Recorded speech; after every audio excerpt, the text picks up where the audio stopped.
여러분 안녕하세요. 열랑쌤입니다. 반갑습니다. 자, 여러분 연휴 잘 보내셨나요? 연휴가 길수록 우리 편입생의 멘탈은 사실 조금 흔들리기가 쉬워지는데 오늘 영상에서는 5월 달에 여러분이 꼭 기억해야 하는 세 가지에 대해서 저와 함께 이야기를 나눠보도록 하겠습니다. 첫 번째 제가 하고 싶은 얘기는요. 지금 3월이나 혹은 1월부터 시작한 학생들이 점점 이제 그런 생각이 들 거예요. 아, 이 정도면 좀 이론을 본 것 같은데 본격적으로 문제풀이가 필요한 시기가 아닌가? 내가 문제를 좀 많이 풀어야 되는 게 아닌가? 라는 생각과 그리고 여러분이 아마 최근에 모의고사를 이제 보셨을 텐데 모의고사라는 걸 보면 항상 그런 생각이 드시지 않아요? 아, 시간이 너무 없다.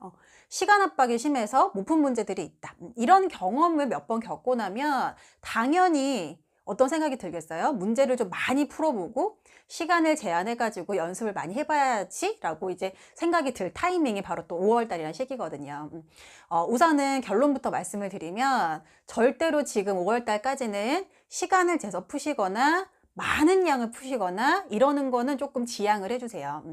왜냐면 어차피 여름방학을 기점으로 문제 푸는 그 양 자체가 지금보다 훨씬 많아질 거고 여러분이 보는 모의고사든 이런 횟수가 굉장히 많아질 겁니다, 앞으로. 그러면 정말 감당이 안 될 정도로 많은 문제를 풀게 되는데 그 문제를 다시 리뷰하거나 복습을 하실 때 여러분이 뭔가 머릿속에 좀 정리되어 있는 이론이 있어야지 그 문제를 다시 봤을 때 나름의 기준을 생각해서 틀린 부분도 고치고 그리고 정리도 잘 할 수가 있겠죠. 근데 그때 가서 뭔가 머릿속에 든 이론이 좀 없으면 별로 그 시험을 많이 보더라도 쌓이는 게 없다라는 느낌을 받을 수가 있습니다. 그래서 지금 시기는 이 5월이라는 시기는 많은 양을 보는 거나 시간을 제약해서 빨리 푸는 것보다는 정확하게 읽고 정확하게 문제의 답을 걸러낼 수 있는 나름의 기준을 세우는 시간이라고 꼭 기억을 해주셨으면 좋겠어요.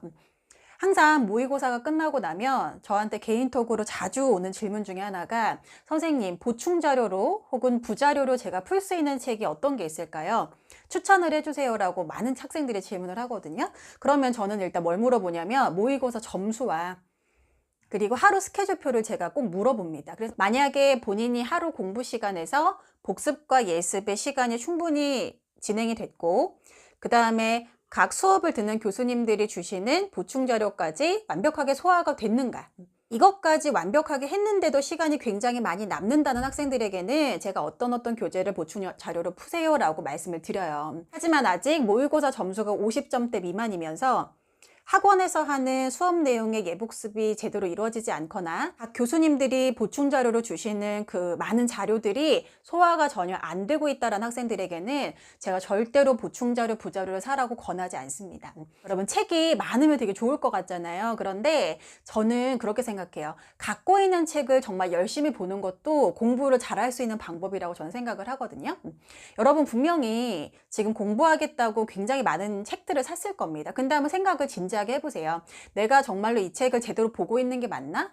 괜히 공부한답시고 결제만 해서 공부한다라고 착각만 하고 있는 것은 아닌가? 가지고 있는 책, 수업 시간에 하는 자료들을 정말 내 것으로 소화하기 위해서 내가 몇 번이나 지금 읽고 있는가?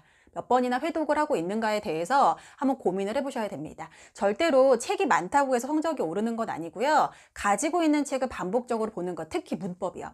문법은 절대 여러 권의 책을 살 필요가 없이 여러분이 가진 그 이론책 있죠? 이론책에 대한 반복이 정말 기계처럼 돼야 됩니다. 기계처럼. 그 기계처럼 반복된 이론을 바탕으로 나중에 여러분이 여러 가지 정말 몇천 개의 문제를 계속해서 풀어 나가실 때 그 이론이 바탕이 되지 않으면 안 되거든요.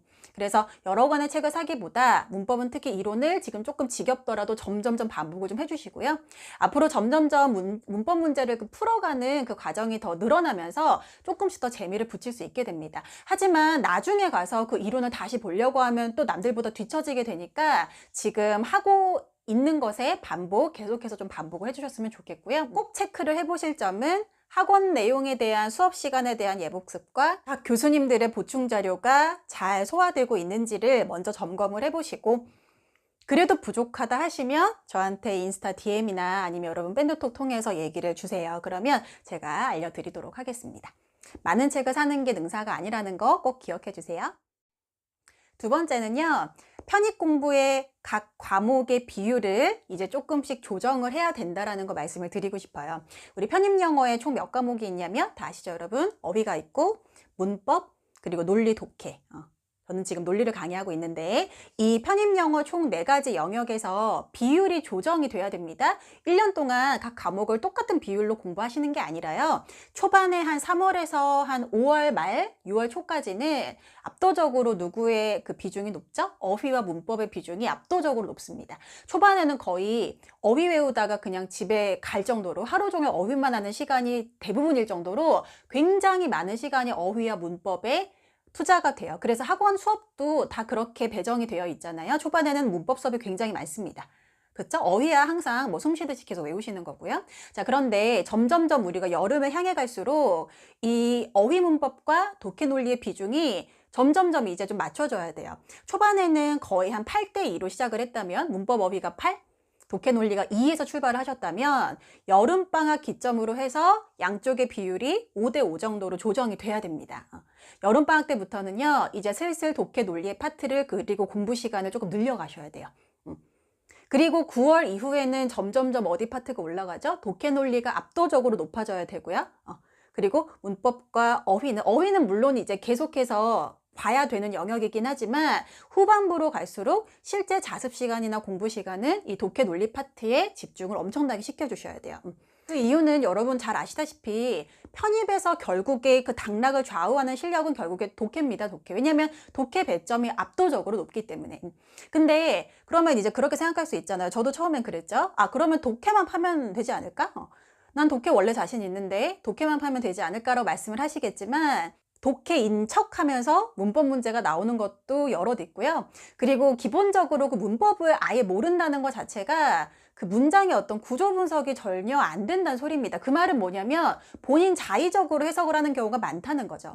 그 문장을 읽고 이해하는 능력이 좀 필요하기 때문에 문장을 읽기 위해 어떤 틀이나 구조 같은 게 분명히 존재를 해요, 여러분. 귀찮다고 처음에 좀 간과하시면 나중에 특히 논리 파트가 나중에 여러분 문장 구조가 굉장히 어려워지는 부분이 있거든요. 근데 논리 문제 여러분 아시죠? 구조로 푸는 겁니다. 주관적인 해석에 의존하는 것이 아니라 틀과 구조 안에서 풀도록 여러분께 제시가 되기 때문에 지금 이 문장 분석이나 문법적인 어떤 기초, 그 문장의 틀 같은 것을 제대로 공부해 두지 않으면 나중에 의외로 논리 파트에서 굉장히 막힌 학생들이 많아요. 결국에 나중에 우리가 논리 독해 파트에서 점수를 많이 내줘야 하는 우리의 의무가 있기 때문에 초반에 그 내공을 쌓고 기초를 쌓을 수 있는 어휘와 문법 부분을 착실하게 다져주시라는 거죠. 그래서 지금 여러분이 뭐 스케줄러 쓰고 계시겠지만 한번 보세요. 보시고 공부 비중이 너무 지금 초반부터 독해 쪽에 너무 치중되어 있는 것은 별로 좋은 태도는 아닙니다. 만약에 지금 모의고사 점수가 정말 초상위권이다. 그러면 지금부터 독해 계속 파셔도 돼요.